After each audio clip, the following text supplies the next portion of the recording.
আসসালামু আলাইকুম রহমতুল্লাহি বারাকাতুহু।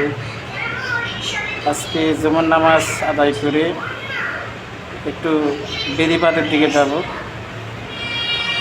তাই আপনাদের সাথে আমরা শেয়ার করব ভিডিওটা।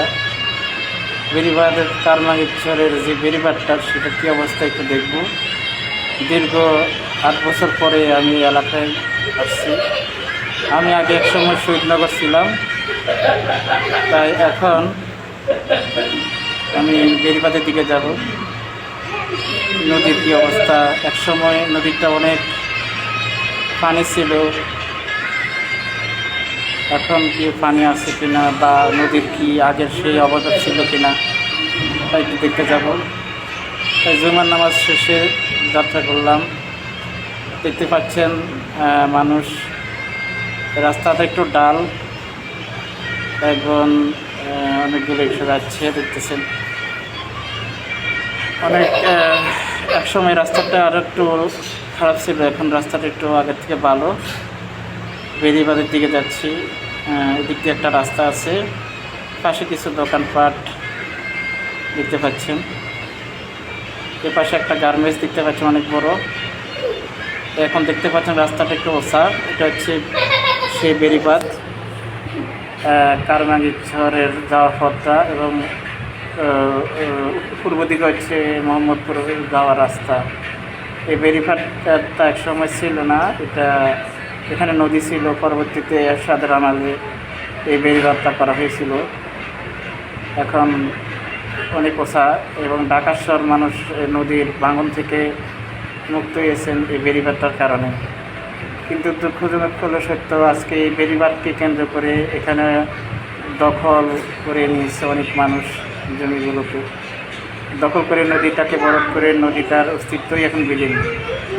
একসময় যে নদীর বয়ে বেড়িবাঁধ দেওয়া হয়েছে, এখন নদী বয়ে পাইতেছে, যে মানুষ তাকে দিয়ে দখল করতেছে। খুব খারাপ বিষয়।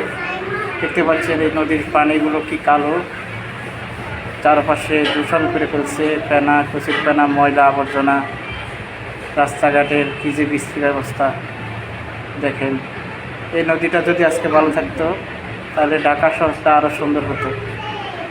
চারপাশে ময়লা স্তূপ করা, পরিবেশ কীভাবে দূষণ, কত প্রকার এবং কী কী এখানে না আসলে বোঝা যায় না। এবং এই ময়লা পানিগুলোতে অনেক মশা মাছি, সব ধরনের রোগ বালাই এখান থেকে জন্ম নিচ্ছে। আমাদের এই পাশে দিয়ে একটা ডাস্টবিন আছে, আমি দেখাবো আপনাদেরকে।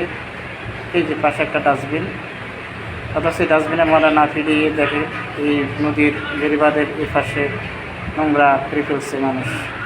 এই যে বেড়িবাঁধটা ঢাকা দক্ষিণ সিটি কর্পোরেশন এর আন্ডারে, অথচ এই ময়লার স্তূপ করে রাখছে মানুষ।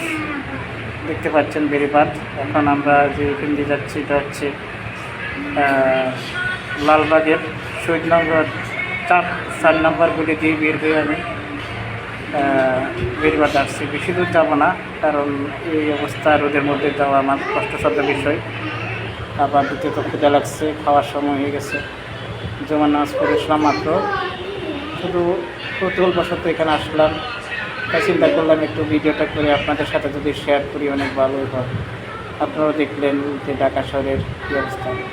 এই দেখতেছেন, এটা হচ্ছে ময়লা, সিটি কর্পোরেশনের ময়লা ফেলানোর জায়গা, তো সেখানে ময়লা না ফিরিয়ে জনগণ এই নদীর ধারে কাছে ময়লা ফেলাচ্ছে। নদীকে আরও বরফ করার জন্য কীভাবে নদীটাকে অত্যাচার করা যায় সেই ব্যবস্থায় ঢাকার মানুষ করতেছে। তো আমি এখন বাসার দিকে রওনা দেব। বাসা যাওয়ার পথে আবার দেখতে পেলাম, দেখতেছেন যে এই যে টং দোকানগুলো, চায়ের দোকান, মানুষ বসে আড্ডা দিচ্ছে।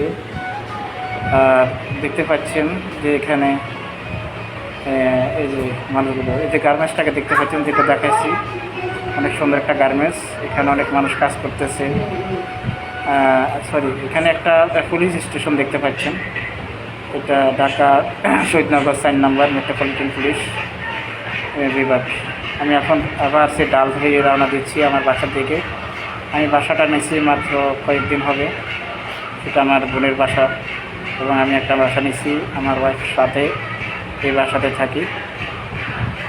এখন আপনারা দেখতে পাবো আমি যে বাসা যাচ্ছি।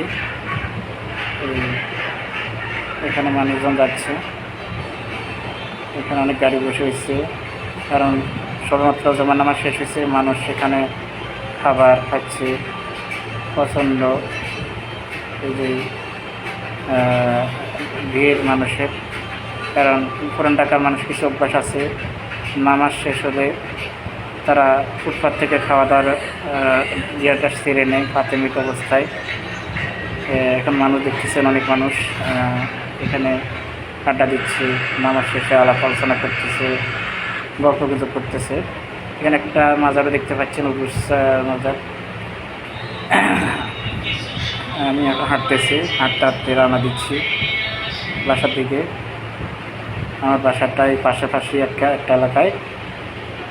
তো দেখতে পাচ্ছেন যে গিরিবারটা দেখাতে পারলাম আপনাদেরকে, যে এখন আমি বাসা থেকে রওনা দিব। আমার বাসাতে এসি গলিটা দিয়ে আমার বাসা সোজা গিয়ে এই বাসাটা, এখানে একজন মানুষ মারা গেছে, তাই এখানে অনেকগুলো চেয়ার ফেটা আছে। কিছুদিন আগে লোকটা জানাজা হয়েছে, আমরা জানাজাতে গেছিলাম। আল্লাহ জান তাকে জান্নাতুল ফেরদৌস করতে আমি। তো এই যে আমার বাসাটা, এখানে ভিতরে একটা সিপা গেট আছে, এখানে গিয়ে আমি এখন আমার বাসা থেকে ঢুকবো। এই যে এখানে একটা গ্যারেজ আছে, এর ভিতর দিয়ে আমি এখন আমার বাসা ঢুকবো। এখানে একটা এই যে গেটটার ভিতর দিয়ে আমার বাসা ঢুকবো। এই যে আমার বাসাটা সিপা গেট। এখানে একটা 6 তলা বিল্ডিং এবং আমি 2 তলায় থাকি। এই দেখতে পাচ্ছেন, এখানে পাশ দিয়ে আমি এখন ভিতরে ঢুকবো। এটা আমাদের বাসার নিচতলা। এখন আমি 2য় তলায় উঠবো। ছোটো মোটো বাসা, কারণ বাসা ভিডিও করা যাবে না, তাই আমি 2 তলার দিকে উঠতে গেলাম। তো সিঁড়ি দিয়ে আমি এখন 2 তলায় উঠতেছি। তো সবাই ভালো থাকবেন, সুস্থ থাকবেন, আমার জন্য দোয়া করবেন।